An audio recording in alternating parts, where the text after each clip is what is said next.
Le gros problème du facteur, c'est que il a tendance à être une proie en fait. Le fait de sa profession, de passer tous les jours devant les jardins des gens, de s'arrêter quelques secondes et de partir, fait croire au chien que c'est son intervention qui a fait fuir le facteur.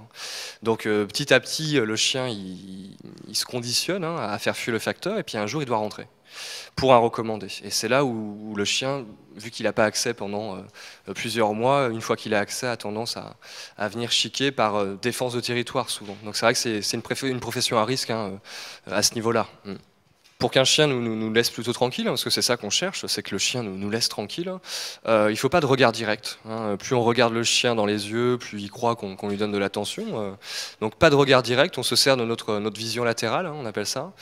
Pas lui tourner le dos parce que le chien a tendance à savoir que de dos on n'est pas très fort, donc il sait très bien qu'il y a possibilité de mordre à ce moment-là. Et puis surtout d'être le plus indifférent possible, c'est vraiment l'idée d'être le plus normal possible pour pas que le chien interprète de mauvaises choses. Ils ont tendance à focaliser sur les races de chiens, donc ils pensent que certaines races sont plus dangereuses que d'autres. Donc une fois qu'ils ont vu les chiens, ils sont un petit peu plus rassurés. Mais surtout, on leur apprend à appréhender les chiens, à savoir lire les chiens en fonction de leur attitude corporelle et savoir où regarder surtout. Donc chez les chiens, c'est oreilles, queue, le poil redressé sur le dos. Enfin voilà, il y a pas mal d'attitudes corporelles à décrypter pour savoir si le chien va mordre ou pas. J'entrais dans une cour de ferme pour faire ma distribution, mais je suis rentrée à pied. Et puis il y avait 2 chiens sur le pas de la porte.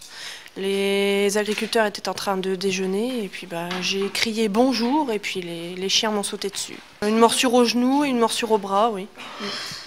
Plusieurs jours d'arrêt. Et un facteur qui est tous les jours sur son secteur, il va savoir voilà, où faire attention. Et donc, par contre, quand on est plus remplaçante comme moi, c'est beaucoup plus dangereux. Heureusement, pour l'instant, je n'ai pas encore été mordu, mais effectivement, des frayeurs, on en a régulièrement, ne serait-ce que ne voyant pas le chien derrière la porte ou à travers une boîte aux lettres, ça peut arriver. Ouais.